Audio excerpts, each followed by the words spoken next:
medicina conductual, tiene una maestría en intervención psicológica con menciones de honores por el Instituto Politécnico Nacional. Asimismo, publicó el artículo Propiedades psicométricas de la escala de sobrecarga del cuidado de salud en cuidadores de pacientes con enfermedad renal crónica, en la Revista Mexicana de Investigación en Psicología. Ha participado como ponente en diversos eventos de divulgación científica, como el Congreso Mexicano de Análisis de la Conducta, el Seminario Internacional sobre Comportamiento y Aplicaciones, entre otros. Actualmente colabora en la Dirección General de Orientación y Gestión Nacional del Arbitraje Médico. Sin más preámbulos, daremos la palabra a nuestra ponente. Adelante, maestra, por favor.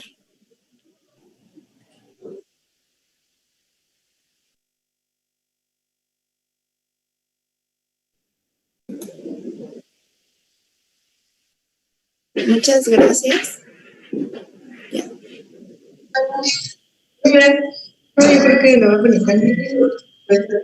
Voy a dar inicio con la exposición de hoy, hablando un poquito de las facultades y atribuciones que tenemos como Dirección General de Orientación y Gestión.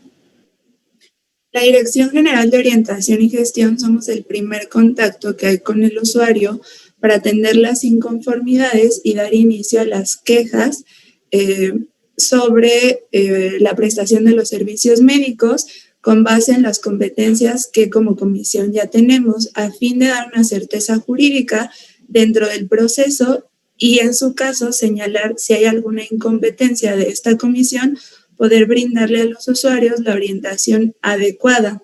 En ese sentido, la Dirección General de Orientación y Gestión tiene 4 servicios principales. En el tema de la asesoría, nosotros como personal adscrito lo que hacemos es orientar y asesorar al usuario, valga la redundancia, sobre el cómo, dónde, cuándo, por qué y para qué presentar una queja cuando ellos han vivido algún tema relacionado con una negligencia médica, con una irregularidad o con una negativa en el servicio de atención médica.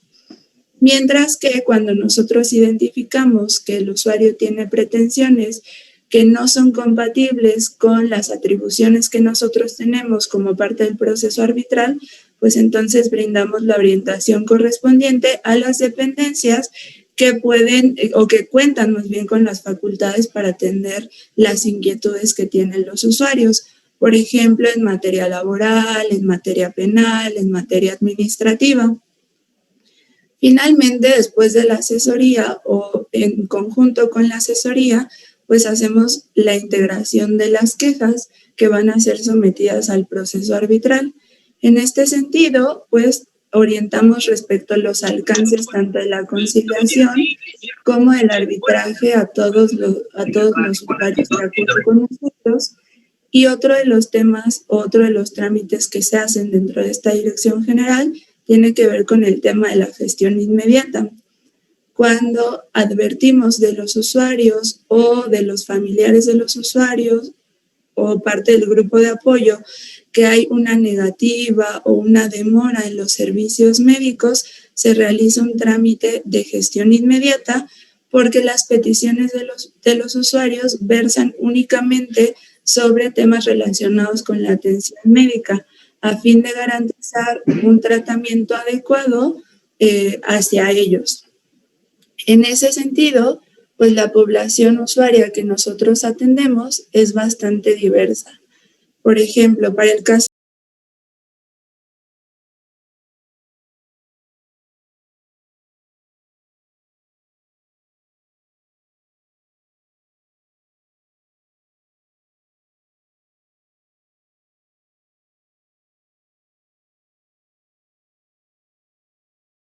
contacto algunas cuestiones o comorbilidades ya conocidas que los llevan a lo mejor a estar dentro de una estancia intrahospitalaria. El estar dentro de un ambiente o dentro de un contexto hospitalario, tanto para el paciente como para el grupo de apoyo, pues va a generar un estado emocional bastante importante que se va a caracterizar por sentimientos de incertidumbre, sentimientos de preocupación, incluso de desesperación cuando no se está obteniendo el servicio o el tratamiento adecuado. También nos enfrentamos a pacientes que han tenido la pérdida de alguna extremidad, de algún órgano o bien la función de alguno de ellos.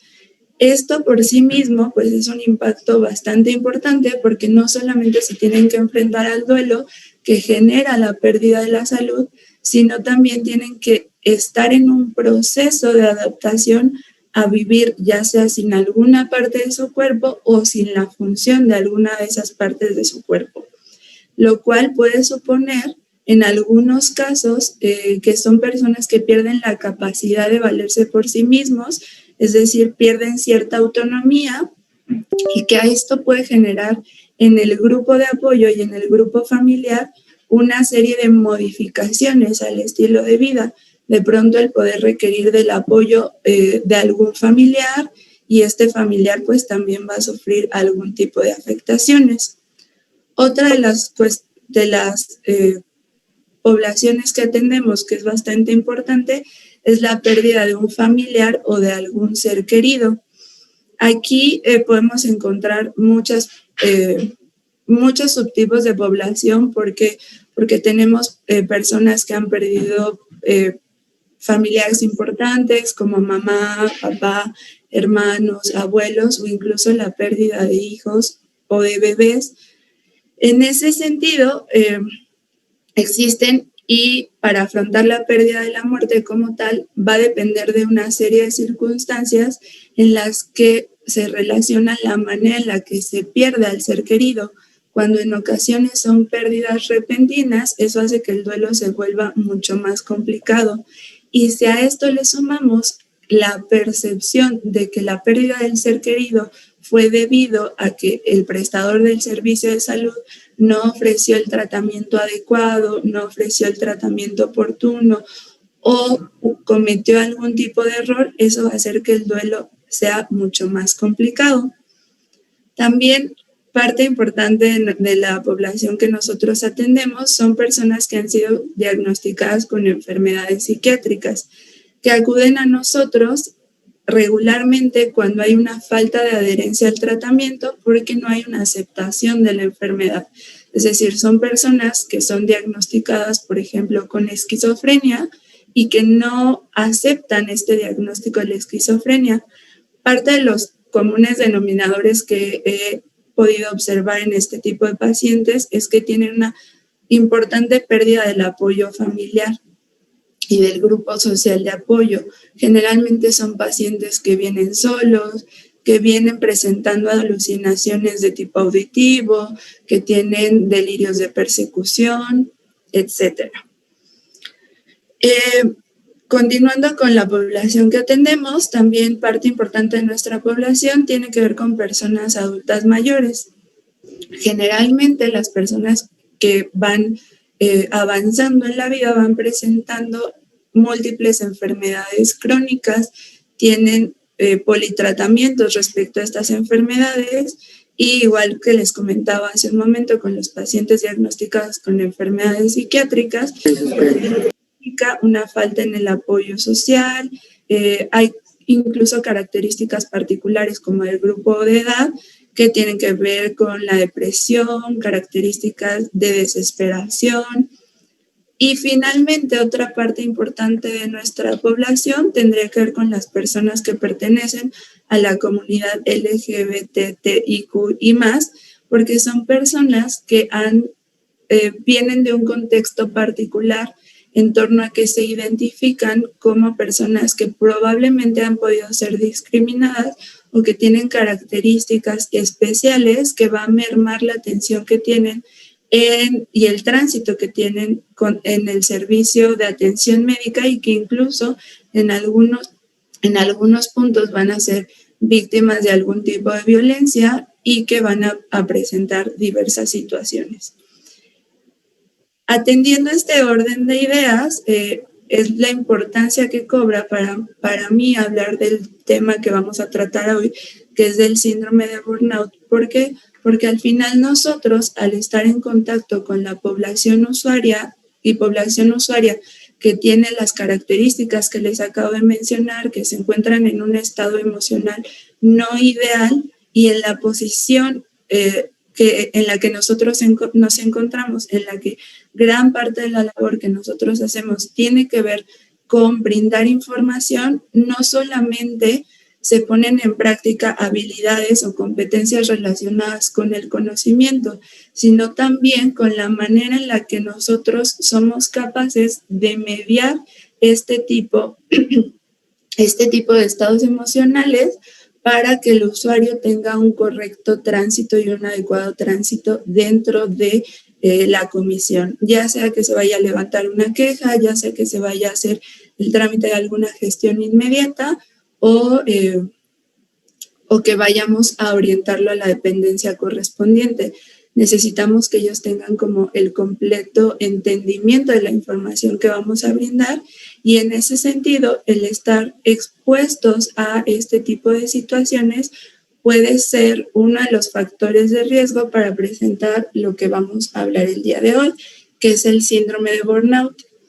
El síndrome de burnout es realmente un tema relativamente nuevo en la literatura.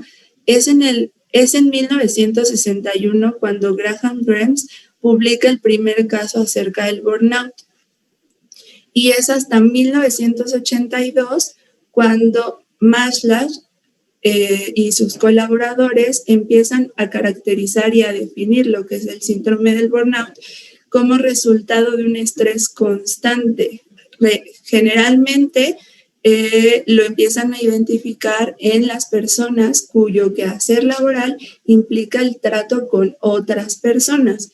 Por ejemplo, los doctores, los profesores, en general, más bien todos los profesionales de la salud, ¿no? Y en ese sentido, ellos nos van a decir que el burnout va a tener 3 dimensiones importantes, ¿no? La primera tiene que ver con el agotamiento, ya sea físico o mental, como cansancio, como fatiga.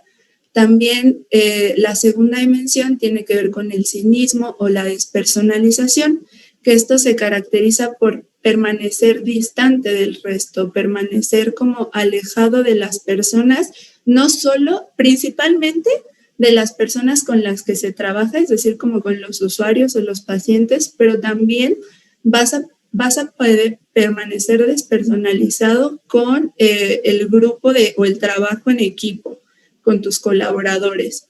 Y el último de las dimensiones que ellos enuncian tiene que ver con la poca satisfacción respecto a lo que se hace, lo cual pues va a traer una serie de consecuencias que más adelante voy a enunciar.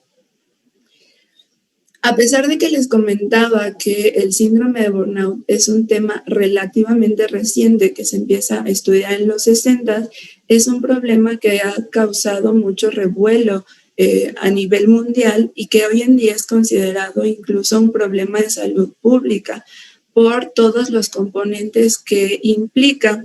Es por ello que en el 2019 la Organización Mundial de la Salud lo incorporó a la clasificación internacional de enfermedades como el síndrome de desgaste ocupacional. En ese sentido, ellos ponen, igual que Maslow, 3 dimensiones. Son prácticamente las mismas que enuncian los autores anteriores y que vamos a ir trabajando y que voy a ir presentando más adelante como los síntomas de cada una de ellas. En ese sentido, algo que va a caracterizar el síndrome de burnout y que va a explicar el síndrome de burnout, como les mencionaba hace un momento, tiene que ver con el estrés. El estrés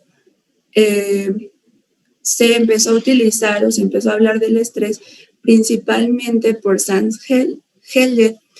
Él hablaba del estrés como la interacción que va a haber entre el ambiente y el individuo. En ese sentido, este diagrama me va a permitir explicarles un poquito. Cuando nosotros hablamos de estresores, hablamos acerca de las situaciones a las que nos enfrentamos en la cotidianidad, en el quehacer de nuestra labor. Por ejemplo, como les comentaba hace un momento, nosotros nos enfrentamos como a diferentes tipos de población.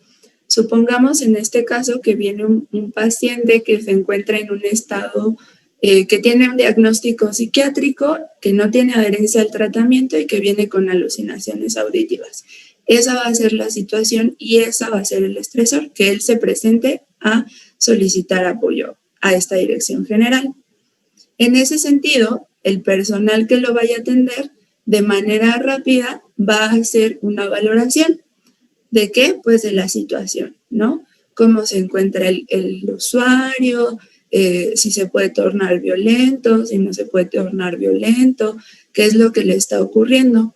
Además, una valoración de los recursos propios, es decir, con qué habilidades personales cuento yo para poder atender a este usuario.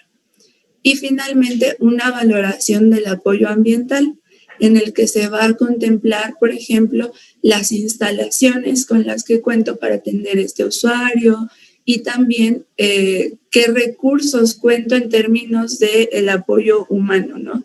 ¿Quién de mis compañeros puede o no puede ayudarme? Cuando uno hace esta valoración, estas valoraciones se hacen siempre que uno se enfrenta a un estresor. Se hacen de manera tan rápida que a veces no tenemos tanta noción o tanta conciencia de ellos, pero que eso va a determinar el nivel de estrés que percibimos, que sin importar si este va a ser alto o si va a ser bajo, va a generar respuestas emocionales, respuestas conductuales y respuestas fisiológicas o síntomas psicosomáticos. La manera en la que se presentan estas respuestas van a estar de alguna manera mediadas por variables sociodemográficas, es decir, por quiénes somos y en qué contexto estamos.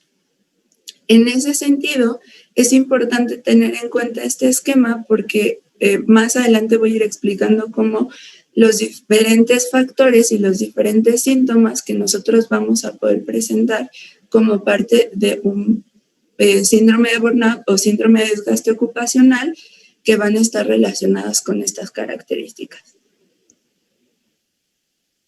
En ese sentido, justo como les comentaba, a la percepción que nosotros vamos a tener respecto a las labores que nosotros hacemos y respecto al ambiente en el que nos desarrollamos, le sumamos una variable importante que es el ser un servidor público. El ser un servidor público supone que tenemos que ofrecer un servicio a la comunidad, que este servicio tiene que ser de calidad, que tiene que tener a lo mejor la premisa de que vamos a ayudar a alguien más. Y supone un valor e incluso unas demandas por parte de la comunidad que van a ser importantes y que van a estar relacionadas con la manera en la que nosotros vamos a percibir el trabajo y además nos vamos a enfrentar a los diversos estresores a los que nos enfrentamos. Tomando en cuenta todo lo anterior, voy a enunciar algunos de los síntomas que pueden presentar las personas que tienen síndrome de burnout o síndrome de desgaste ocupacional. Dentro de los principales síntomas vamos a mencionar aquellos que son relacionados con el estado emocional. El tener un agotamiento emocional implica pues el no identificar las propias emociones e incluso no identificar las emociones de la persona con la que estamos tratando. Eso es uno de los síntomas que podrían ser bastante complicados porque, como les comentaba hace un momento, nosotros atendemos a población que viene en un estado emocional complicado y que necesitamos identificar en qué estado viene esa persona para darle el tratamiento, bueno, no el tratamiento, más bien la atención correspondiente en términos de poder brindar una especie como de contención emocional que le ayude a recibir la información de manera adecuada, la información que necesita para ya sea presentar una queja aquí o en alguna otra dependencia. En ese sentido, también vamos a tener hostilidad e irritabilidad, es decir, ganas como de estar peleando o que cualquier situación o cualquier cosa nos ponga en un estado como a la defensiva, como de enojarnos muy fácilmente. Además, se va a acompañar de una dificultad para la expresión y el control emocional, sentimientos de impaciencia y actitud de impaciencia. Podemos presentar síntomas relacionados con la ansiedad, como una preocupación excesiva, una falta en la percepción del control que tenemos, síntomas de depresión como gran tristeza, pérdida del agrado para realizar las actividades que usualmente nos gustaban, entre otros. La pérdida del significado de valores, la desorientación cognitiva, la desaparición de expectativas y la modificación del autoconcepto. Si recuerdan lo que les comentaba hace un momento, de pronto cuando nosotros nos enfrentamos al estresor, nosotros hacemos una breve valoración de qué habilidades nosotros tenemos para enfrentarnos a ese estresor. Cuando tenemos una modificación en el autoconcepto, es muy probable que nosotros presentemos una pérdida en la autoeficacia, es decir, que no nos sintamos capaces de enfrentarnos a la tarea o la labor que nosotros estamos haciendo. Es decir, que creamos que no vamos a lograrlo o que no vamos a poder, a lo mejor no vamos a poder atender al usuario o no vamos a poder integrar la queja, aunque contemos con las habilidades, no creemos que podamos hacerlo. Además, podemos presentar desaparición de las expectativas que tenemos en torno a lo que hacemos, la pérdida de creatividad, el criticismo aumentado respecto a nuestro propio trabajo y el trabajo de otros y dificultades para concentrarnos en las labores que estamos realizando. A nivel general o en casos que son mucho más complejos y que empiezan a tornarse graves, se pueden llegar a presentar síntomas que incluso van a generar o pueden empezar a generar un conflicto a nivel organizacional, como el ausentismo, el dejar de lado responsabilidades, el realizar acciones que van en contra de nuestro propio trabajo, la desorganización, la falta de toma de decisiones o la incapacidad para tomar una decisión, que esto es muy importante porque cuando uno se está orientando al usuario, tiene que tomar decisiones respecto a qué es lo que va a hacer, escuchar y entender el caso para poder así orientarlo de la manera adecuada o asesorarlo de la manera adecuada y hace propensos a las personas a uso de sustancias, ya sea legales o ilegales. Y como les mencionaba, pues también vamos a tener una serie de síntomas físicos que tienen que ver con dolores de cabeza, aumento en el ritmo cardíaco, en casos que ya son como crónicos, incluso presentar problemas de hipertensión, problemas estomacales, ya sea como síndrome del intestino irritable o relacionados con infecciones frecuentes, problemas relacionados con conciliar o mantener el sueño, alteraciones menstruales, fatiga crónica o problemas relacionados con dolores como las lumbalgias o las cervicalgias. En ese sentido, el burnout ha sido un síndrome que ha sido muy complejo porque por las características que tiene y al ser un problema biopsicosocial, pues vamos a tener un montón de factores asociados a la presencia o bien a que se vaya agravando.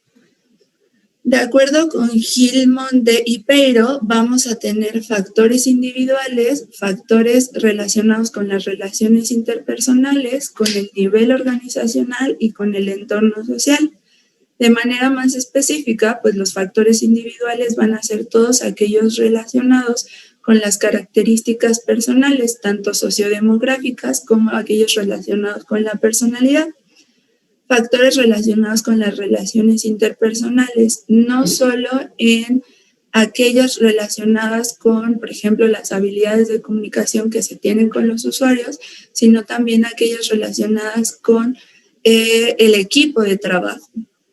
El nivel organizacional, que va a contemplar aquellas características propias de el lugar en donde nos estamos desempeñando, en este caso, al ser la Dirección General de Orientación y Gestión, y al ser la primera dirección que va a tener como contacto con el usuario, la responsabilidad que esto conlleva, y al pertenecer a la Secretaría de Salud, pues el considerar justamente lo que les mencionaba hace un momento respecto a la importancia que tiene el ser servidor público, y el entorno social, es decir, lo que la sociedad incluso nos va a demandar y las expectativas que va a tener respecto al trabajo que nosotros hacemos. De manera más específica, hay un sinnúmero de estudios que nos van a hablar de los factores que se relacionan con la presencia o la prevalencia del burnout. Generalmente estos estudios, al ser justamente en la población que ha sido de mayor interés, que han sido aquellos profesionales de la salud o profesores, nos van a hablar justamente de que aquellas personas que tienen más de 40 años son más propensas a presentar síndrome de burnout. Aquellas personas que tienen un estado civil en pareja o que tienen una pareja que no es estable y no tienen como estabilidad en la pareja, son más propensas a enfrentarse al burnout.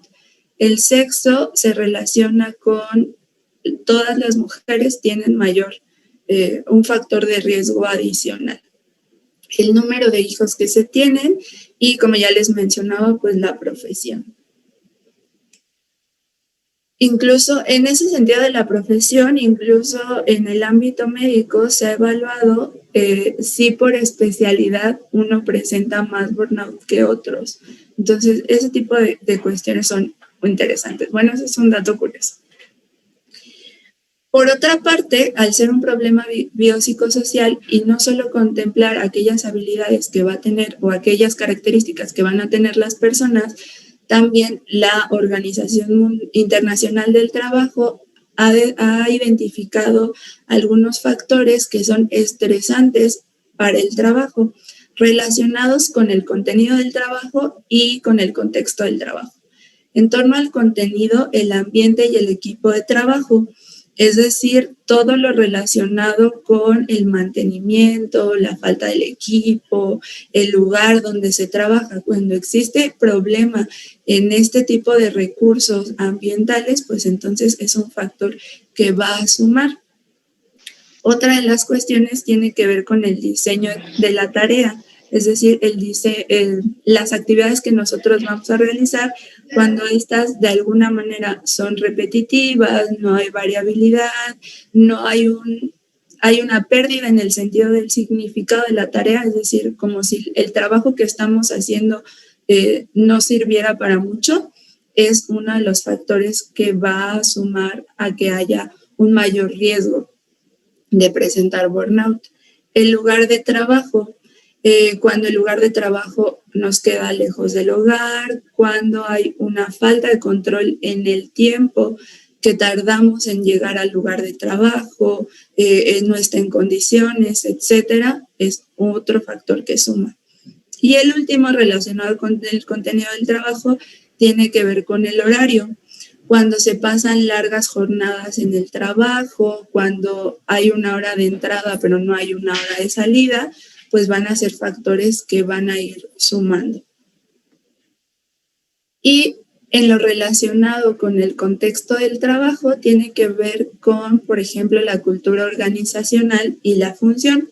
Es decir, cuando dentro del equipo de trabajo hay una falta de comunicación, hay una falta de apoyo para resolver problemas y no hay un buen clima laboral, pues entonces eso va a ser un factor que va a sumar a que las personas pueden llegar a presentar síndrome de burnout.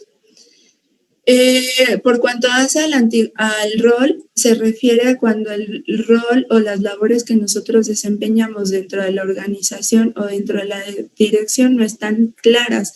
Es decir, lo que hago yo lo hace cualquier persona, o no hay como un rol en una posición de poder, no en un sentido como de autoridad, sino en un sentido de una dirección o de saber como ciertas líneas de respeto y de seguimiento. Otra de las cosas tiene que ver con el desarrollo profesional. Cuando dentro del contexto del trabajo nos encontramos con trabajos que no sabemos de antemano que no vamos a tener una promoción, que a lo mejor el trabajo excede el pago o no justifica el pago, es decir, tenemos salarios bajos para la cantidad de trabajo que realizamos. Cuando hay una inseguridad laboral, es decir, que nos enfrentamos a no tener plazas que sean de base, o que estemos como a la zozobra de si vamos a seguir cobrando la siguiente quincena, etcétera. O cuando tenemos incluso una percepción de que lo que nosotros sabemos y el conocimiento que tenemos no corresponde al trabajo que realizamos, eso también va a ser un factor que va a aumentar. Respecto al poder de decisión, tiene que ver con el puesto que nosotros ocupamos, en un sentido de ya sea que no seamos tomados en cuenta en la toma de decisiones o en la forma en la que podemos trabajar. Y por lo que respecta a las relaciones interpersonales, cuando hay una pobre comunicación tanto con los pares, con los trabajadores o los colaboradores que tienen un rango similar, como cuando hay una pobre comunicación con líneas superiores, ¿no? Es decir, con el jefe, la jefa, etcétera. Y la última tiene que ver justamente, y está ligado un poco al anterior, del horario, cuando hay una interferencia con la vida personal, es decir, cuando la gente se lleva trabajo a casa, entonces es otro factor que puede llegar a sumar y que puede propiciar que se desarrolle el síndrome de burnout. En términos generales, el síndrome de burnout va a tener un impacto no solo en las personas, sino también va a tener un impacto en el lugar de trabajo. ¿Por qué?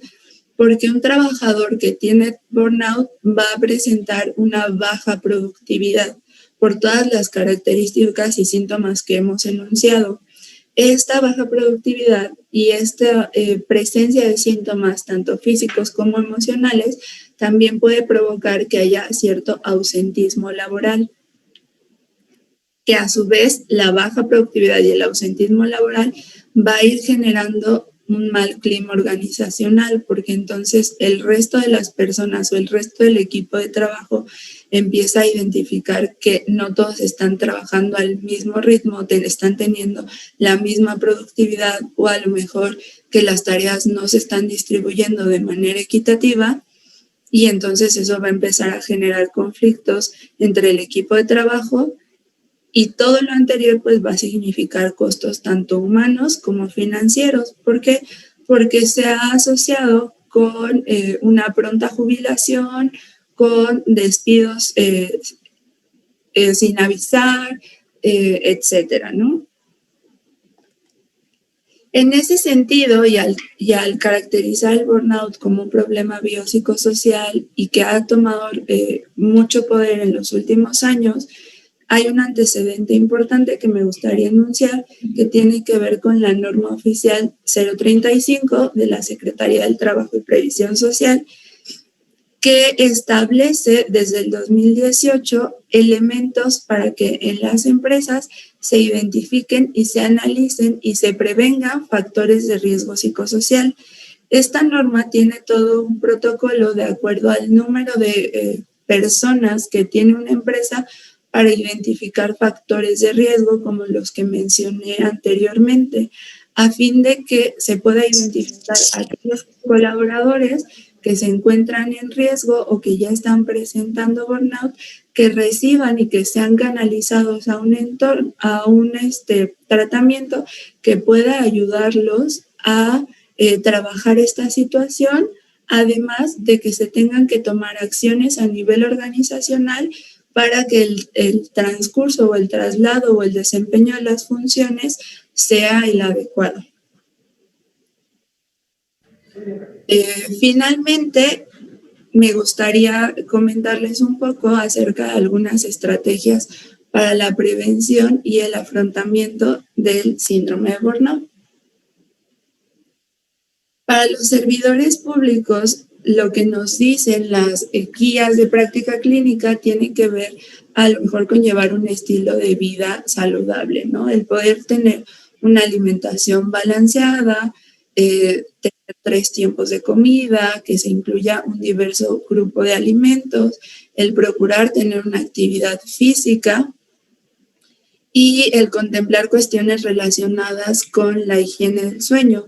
Por ejemplo, el tener un horario fijo para dormir y despertar, el tener en nuestra casa un lugar en el que podamos sentirnos cómodos, que esté en la temperatura adecuada, el evitar el uso de pantallas 2 horas antes de dormir, el evitar el consumo de bebidas alcohólicas y de café al menos 2 horas antes de dormir o no después de las 6 de la tarde.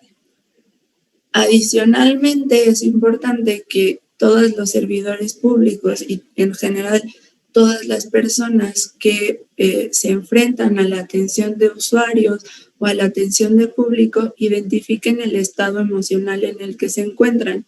¿Por qué? Porque a veces de pronto estamos pasando por otro tipo de situaciones que no están relacionadas con el trabajo, pero que de alguna manera nos ponen en un estado como vulnerable, a lo mejor en nuestro caso, para atender a un usuario que viene con cierto estado emocional. Supongamos que nosotros tuvimos una pérdida reciente de algún familiar o de un ser querido y llega a nosotros un usuario que igual viene porque perdió a su mamá. Entonces, probablemente no seamos la persona que está como más en el momento adecuado para atender esta población usuaria. En ese sentido, pues es importante que mantener una buena comunicación con el equipo de trabajo para poder pedir ayuda o bien delegar tareas cuando tengamos ciertas posiciones que no lo permitan. Adicionalmente, es muy importante tratar de evitar la interferencia con la vida personal, es decir, dejar el trabajo en el trabajo y tratar de mantener en medida de lo posible y en medida de los horarios la vida personal. ¿Por qué? Porque esto nos va a dar una especie como de soporte. Tanto la familia como el grupo de amigos y etcétera va a ser un soporte y va a fomentar que no se presenten, por ejemplo, situaciones de aislamiento, que tengamos espacios de dispersión, que podamos como sentir que pertenecemos a ciertos grupos, que eso evidentemente está relacionado con el siguiente punto, que es contar con un grupo de apoyo, tanto a nivel de equipo, es decir, con las personas que nosotros colaboramos, como fuera del trabajo, ¿no? El saber que podemos a lo mejor tener una oreja que nos escucha y que le podemos decir que lo mal que estuvo el día o contarle algún tipo de situación y que va a validar la manera en la que nos sentimos. Y finalmente, una de las cosas que más he trabajado con las personas que presentan síndrome de burnout y que, porque es una de las características o es uno de los síntomas que de pronto cobra más sentido y que ayuda y se ha demostrado que ayuda a que se tenga una percepción más adecuada de las labores, tiene que ver con la manera en la que utilizamos el tiempo. Algo que se llama como gestión de tiempo.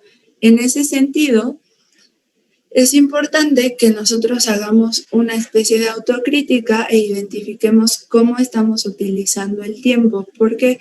Porque de pronto podemos tener algo que se llama malversadores de tiempo, es decir, o ladrones de tiempo, que son actividades relacionadas con, que a lo mejor podrán quitarnos 3, 5 minutos, pero que si sumamos 3, 5 minutos de manera, en un día, ya perdimos 1 hora o 20 minutos o media hora, ¿no?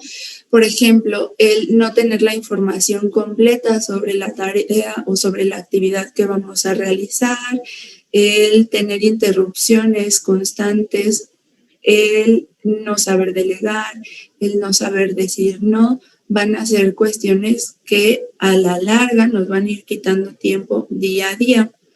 En ese sentido, hay que tratar de anticipar y prevenir a medida de lo posible lo que vamos a realizar cada día, siempre y cuando teniendo plazos, es decir, poder establecer plazos para las labores que vamos a realizar, que estos sean realistas. A lo mejor nosotros no podemos señalar que vamos a levantar una queja en 20 minutos, ¿no? Probablemente podría no ser realista para algunas personas, podría ser realista para otras, pero sí contemplar y tener claro qué es lo que vamos a hacer y más o menos cuánto tiempo nos toma. En ese sentido, el agrupar tareas, ¿no? El poder decir, bueno, ahorita me voy a dedicar a esto, ahorita me voy a dedicar a esto, para no dejar tareas inconclusas o para no estar haciendo 8 actividades al mismo tiempo, porque al final pues ninguna se atiende como de manera adecuada. Y el poder establecer prioridades respecto a las actividades que nosotros tenemos que hacer. Más adelante les voy a mencionar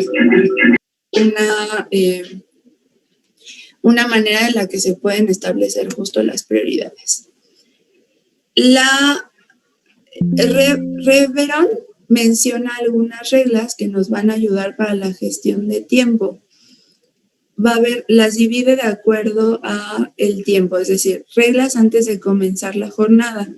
Hay que tratar en la medida de lo posible, pues, el tener una buena noción del tiempo que nos toma a lo mejor trasladarnos de casa al trabajo para evitar acudir al trabajo sin prisas, llegar en el horario establecido y poder ya contar con una planificación de las actividades que vamos a realizar de manera diaria, para que así podamos agendar situaciones que podrían tener un tiempo variable, como las reuniones o como las llamadas telefónicas, incluso que podamos dividir las actividades de acuerdo a los plazos para no realizar actividades a última hora y que podamos realizarlas como con tiempo y calma, e incluso gestionar las interrupciones, ¿no? El tiempo en el que a lo mejor nos vamos a levantar para hacer tal o cual cosa.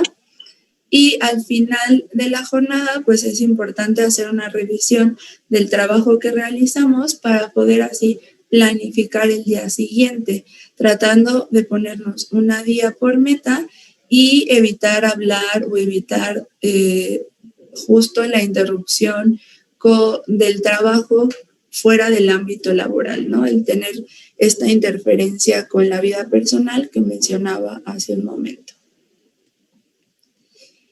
En lo que les comentaba anteriormente sobre el poder establecer las prioridades y el poder organizar las actividades que nosotros tenemos, hay una matriz que nos ayuda a realizarlo.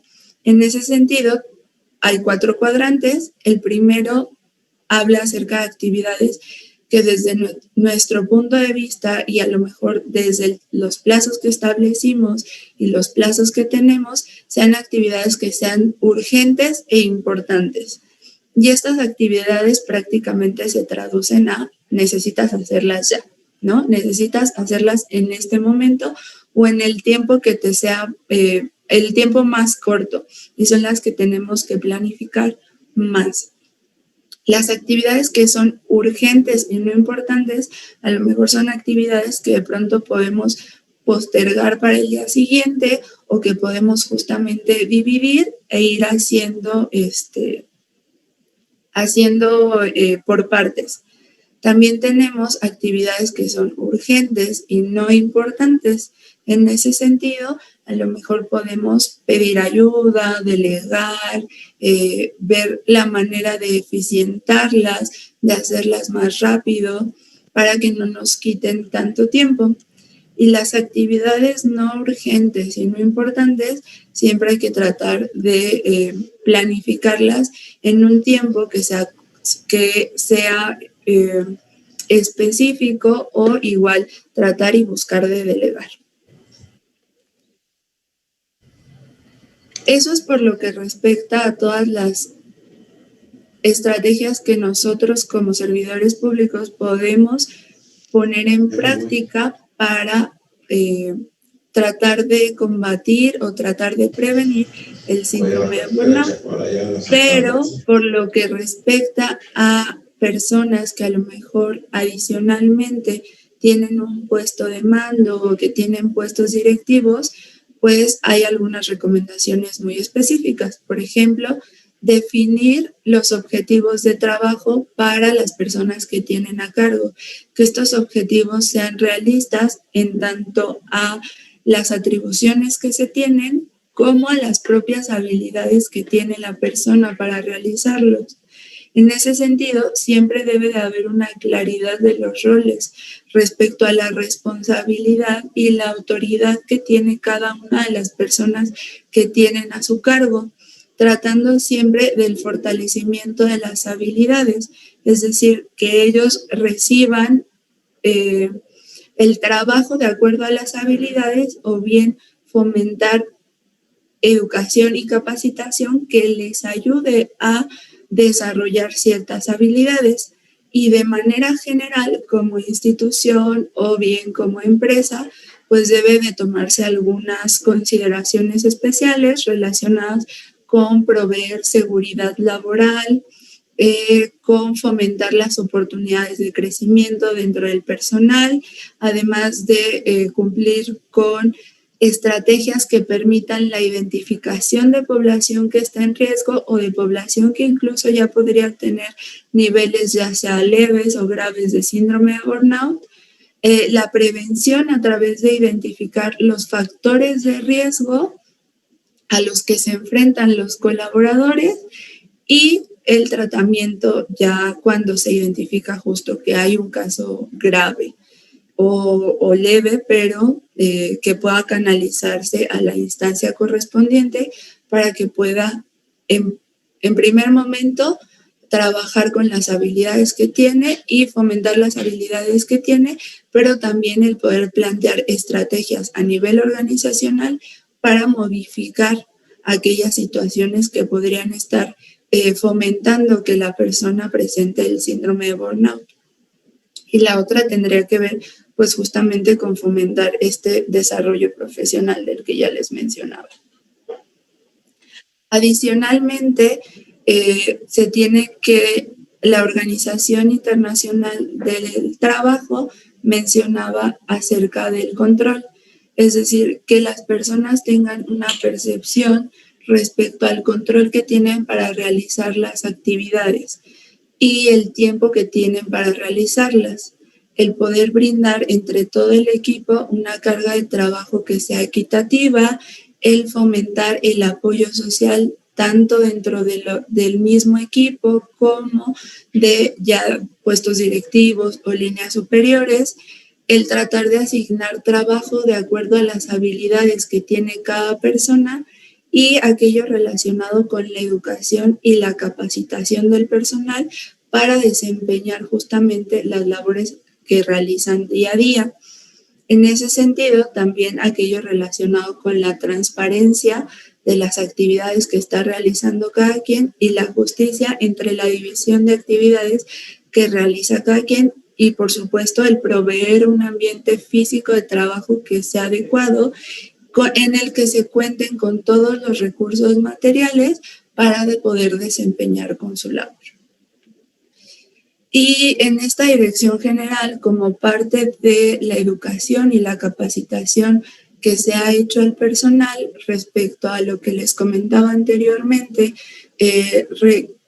sobre los usuarios que nosotros atendemos, se ha realizado, por ejemplo, un protocolo para la atención de usuarios que presentan inconformidades, en el que se ha contemplado justamente el estado emocional en el que acuden las personas con nosotros, y en vías de este protocolo se ha podido trabajar con el equipo que me acompaña en la Dirección General de Orientación, bueno, al que pertenezco, para tratar de que ellos empiecen a fortalecer sus habilidades acerca de la comunicación asertiva, que al final son habilidades que van a permitir la regulación emocional de los usuarios que se presentan con nosotros, para así poder tener claridad respecto a la etapa del proceso arbitral al que se van a enfrentar, si es que van a presentar una queja con nosotros, o que se vayan satisfechos con recibir la orientación legal que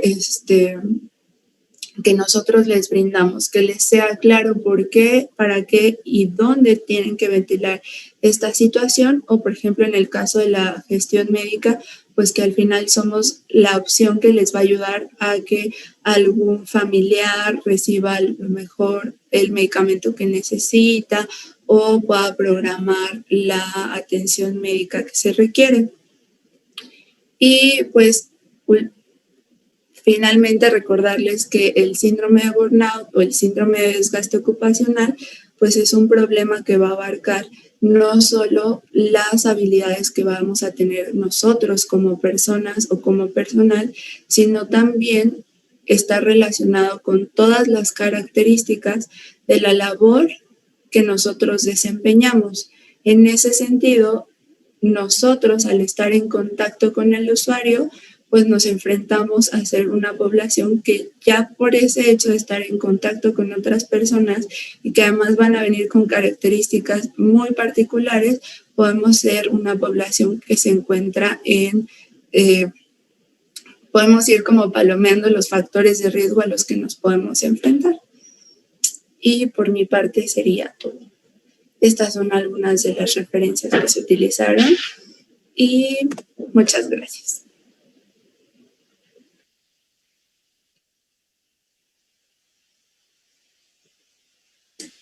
Muchas gracias, maestra Rocío. Agradecemos la intervención que el día de hoy ha tenido en esta charla de temas selectos. Abriría en este momento el espacio o el chat para que si hay alguien que quiera hacer alguna intervención o hacer alguna pregunta dirigida a la ponente. Digo, aparte de las felicitaciones que ya nos están mandando en el chat, no sé si hay alguien que tenga una pregunta. Bien, aquí nos ponen la primera, excelente tema, excelente abordaje y enfoque, pasando desde los perfiles profesionales hasta la observación de la NOM 035, así como los mecanismos para afrontar. Gracias por traer estos temas que se pueden atender desde desde aristas psicológicas. Ojalá la NOM 035 siga siendo señalada y analizada y aplicada con calidad de la persona, de las y los trabajadores y por ende para verlo reflejado en la calidad de los servicios y la ciudadanía. Abrazos y gracias. Obviamente excelente y valiosa información. Bien, aquí tenemos una pregunta. Dice, ¿qué sería específicamente la contención psicológica? Cuando los usuarios vienen con nosotros en cierto estado emocional, cuando, como les mencionaba, por ejemplo, llegan a presentar situaciones de enojo o de llanto, es el poder proveer al usuario ciertas estrategias que lo regulan, ya sea desde la comunicación asertiva o ya sea estrategias, por ejemplo, de respiración o estrategias desde la práctica psicológica que sean muy breves, con el único fin de que ellos puedan volver a tener cierto estado emocional que los regula y que los vuelve más susceptibles a conocer la información y que la información pueda tener un buen entendimiento. Daniela, me gustaría complementar. Muy buenas tardes a todos, muy buenos días, perdón, a todos. Las comisiones estatales y la Comisión Nacional de Arbitraje Médico como tal no somos unidades médicas, por lo tanto no podríamos brindar una atención psicológica como una clínica, como un centro de salud o como cualquier unidad médica. Por lo tanto, el concepto que utilizamos es justamente contención emocional. Esta contención emocional tiene que ver mucho con el concepto de crisis.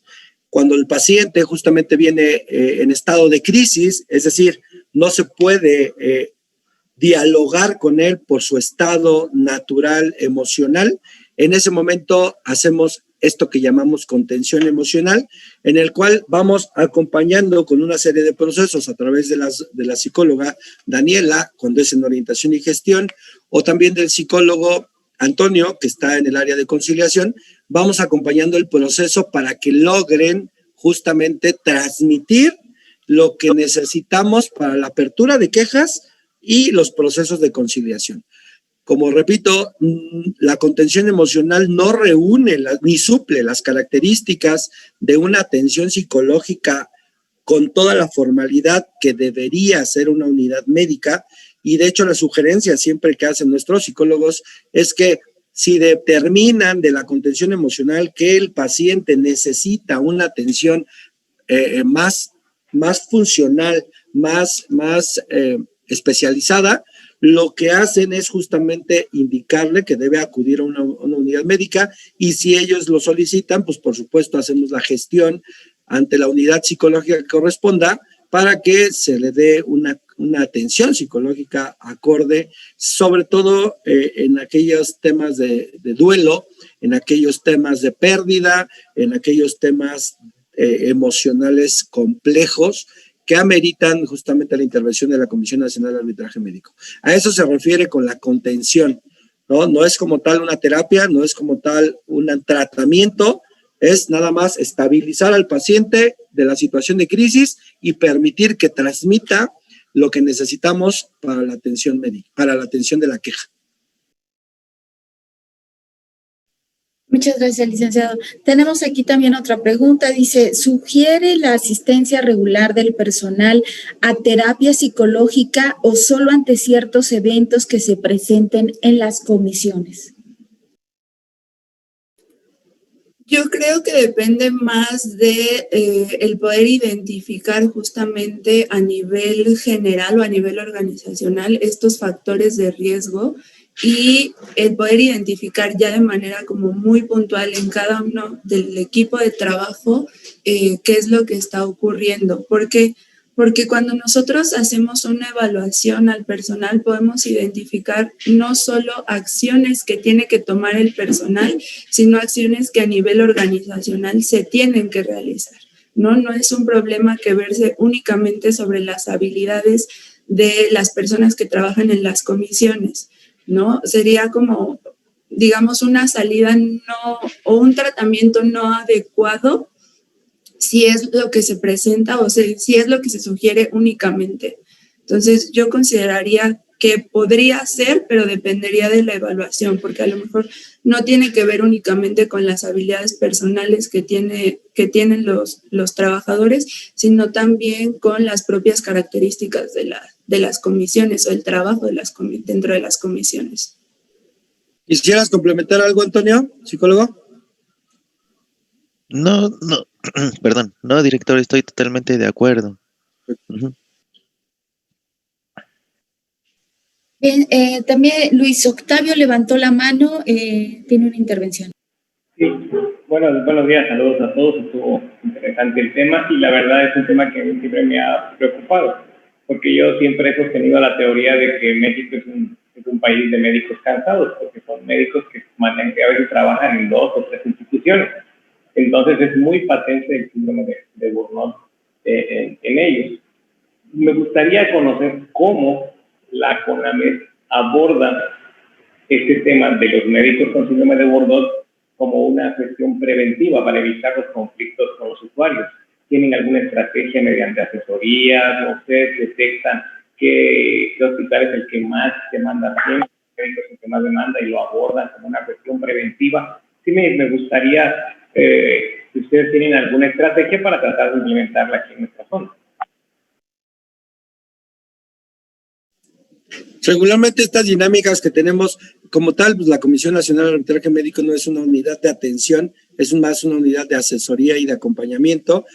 El tema lo abordamos porque creemos que es un tema importante al momento de recabar las quejas, perdón.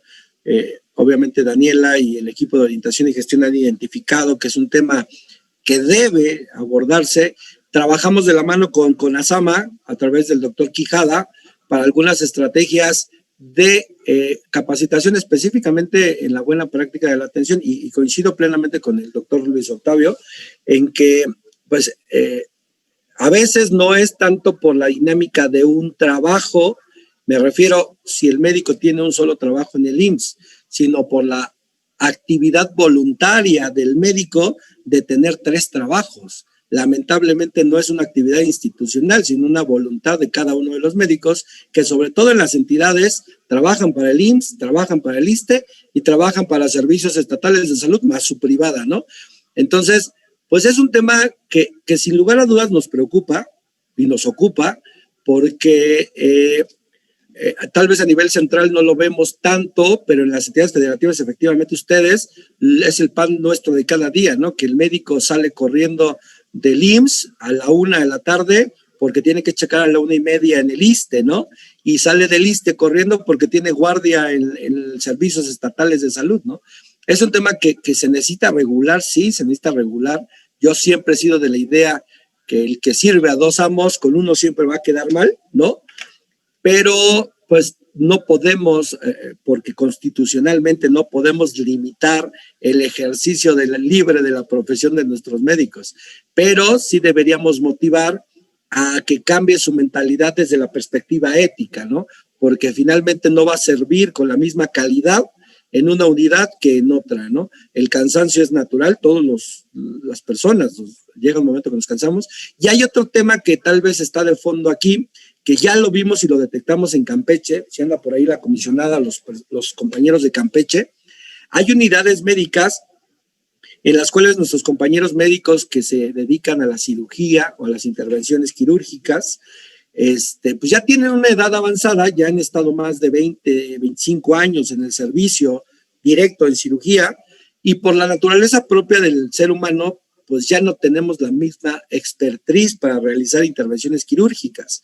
Sin embargo, el compañero es sindicalizado, el compañero es basificado y por lo tanto no quiere que lo quiten del servicio para mandarlo a otra área, ¿no? Lamentablemente esto está impactando también en la buena o mala práctica. Ya hemos detectado temas, al menos en Campeche, en la clínica 1 del IMSS, en los cuales hay personal que ya rebasó por completo la edad de plenitud para realizar intervenciones quirúrgicas. Me refiero a compañeros de 30 años de servicio público en cirugía, ¿no? Y debemos aceptar que también debe pasar este cambio generacional para que haya médicos cirujanos que empiecen a hacer estas prácticas y el médico no estoy diciendo que lo tengamos que descartar, pero sí darle una posición distinta, tal vez de índole capacitación administrativa, conocimiento hacia el propio personal de las unidades médicas, ¿no? Pero creo que es una dinámica que se debería estar abordando de manera integral, institucional. Al día de hoy no participamos nosotros en todavía una estrategia específica, abiertamente lo decimos, no participamos en una beta específica. Es un tema que quisimos traer a este foro porque creemos que se debe tocar a nivel nacional y a nivel estatal. Si me permites complementar, Javier, Iván González, director general de Orientación y Gestión. Creo que uno de los esfuerzos que hemos hecho también para tratar de abatir este tema de los médicos cansados es tratar de que no generen tantos informes, ¿no? A través de una coordinación con la CNDH, con el IMSS, con órganos internos y demás, hemos tratado de unificar las inconformidades, ¿no? Pero más allá de unificarlas, resolverlas a través de la gestión inmediata.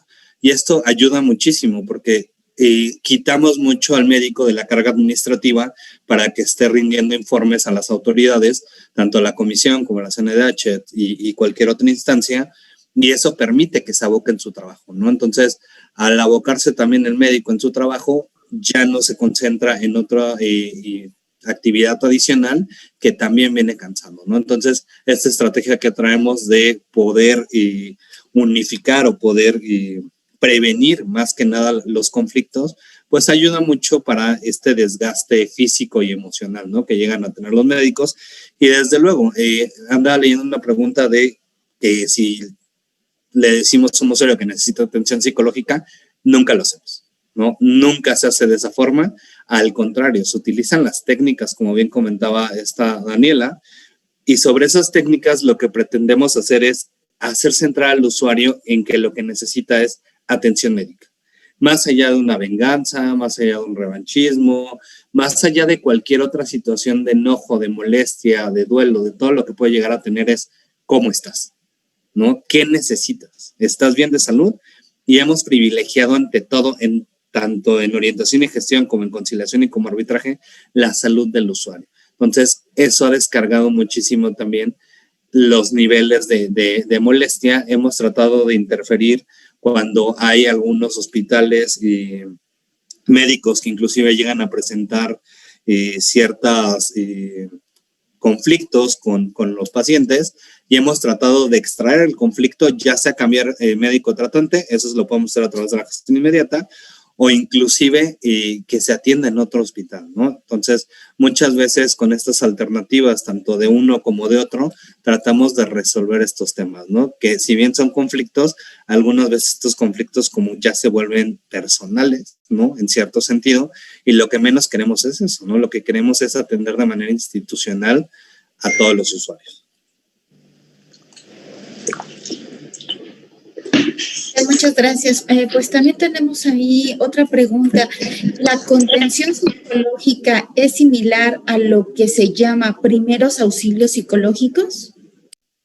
Sí, sí es similar y de hecho utilizamos como teóricamente los principios tanto de primeros auxilios psicológicos como de intervención en crisis. Sin, como decía el licenciado Guerra, sin ser una intervención o un tratamiento, sí utilizamos ese tipo de principios. Gracias. Tenemos otra pregunta. ¿El síndrome de burnout debe ser considerado como enfermedad de trabajo de acuerdo a lo prescrito en el artículo 475 de la Ley Federal de Trabajo? Me parece que de hecho es algo que ya se ha considerado. Recientemente se agregaron una serie de enfermedades y en ellas se contempla. Sin embargo, aquí volvemos a la intervención que tuve pasada, pues tiene que ver con lo que tenga que acreditar si el médico realmente tiene este cansancio por dedicarse a una sola actividad dentro de una unidad o dedicarse a 3, 4 actividades desde el ámbito personal, ¿no? Entonces, esas son algunas características que la propia Ley Federal del Trabajo debe considerar o considera al momento de evaluar una enfermedad laboral, ¿no? Gracias. Nos aporta de Chihuahua, dice, aquí le decimos al usuario, entiendo que la situación que está pasando ha afectado varios aspectos de su vida y le hacen como una pregunta de si está acudiendo a tomar apoyo psicológico o lo ha considerado. Felicitan a la ponente por la información tan valiosa. Para los servidores públicos que en nuestro quehacer diario tenemos contacto directo con los usuarios de servicios de salud, tanto presencial como telefónicamente, y que la mayoría llegan a solicitar asesoría con un cúmulo de emociones, en la cual debemos de practicar la empatía, tolerancia y escucha activa con la finalidad de dar el mejor servicio. Excelente tema y abordaje del mismo. Y bueno, hay otra opinión aquí, dice, desde mi punto de vista, la plática está destinada a tratar de identificar, aceptar y tratar de solucionar el síndrome de burnout entre los funcionarios de las diferentes comisiones. No está destinada a los médicos con el síndrome.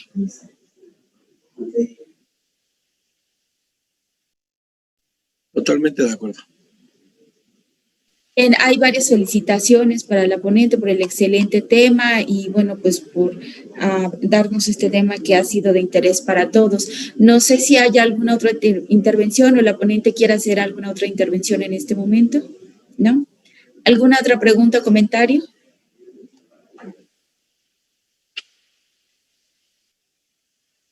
Parece que no. Bueno, ya está en el chat también el formulario para que puedan realizar el registro para la emisión de su constancia, reiterándoles que tienen que registrar un correo por cada uno de ustedes. Con esto cerraríamos el día de hoy la sesión y nos estaríamos viendo el próximo 8 de marzo con el tema el rol del conciliador médico durante las audiencias. Les agradecemos a todas las comisiones estatales que nos han acompañado el día de hoy, Baja California Sur, Chiapas, sucede también en Tapachula, Colima, Morelos, Hidalgo, Coahuila, Nayarit, Oaxaca, Coahuila, Sinaloa, Chihuahua, Guanajuato, Campeche, Tlaxcala, Nuevo León, Veracruz y Guerrero. Si omití a alguien, igual les pido una disculpa, pero bueno, a veces luego en el chat no todos los puedo identificar, pero es un gusto verlos a caras conocidas por aquí. Excelente fin de semana, un gusto saludarlos, que estén muy bien. Yo quiero agradecerles a todos los que estuvieron presentes, a la gente de las comisiones estatales, a diversos compañeros, y muchas gracias también al área de aquí de difusión de la CONAMED, que está llevando a cabo una extraordinaria función difundiendo todos estos temas. También también llevar a cabo una muy buena exposición del tema, y pues bueno, continuar con estos temas. Muchas gracias a todos, y pues espero seguirlos viendo constantemente. Muchas gracias. Comisionados, un saludo. Cuídense mucho. Por ahí nos pidieron que dejáramos un momento la pantalla de la bibliografía, entonces ahorita la vamos a dejar activa un momento para que también puedan tener acceso a ella.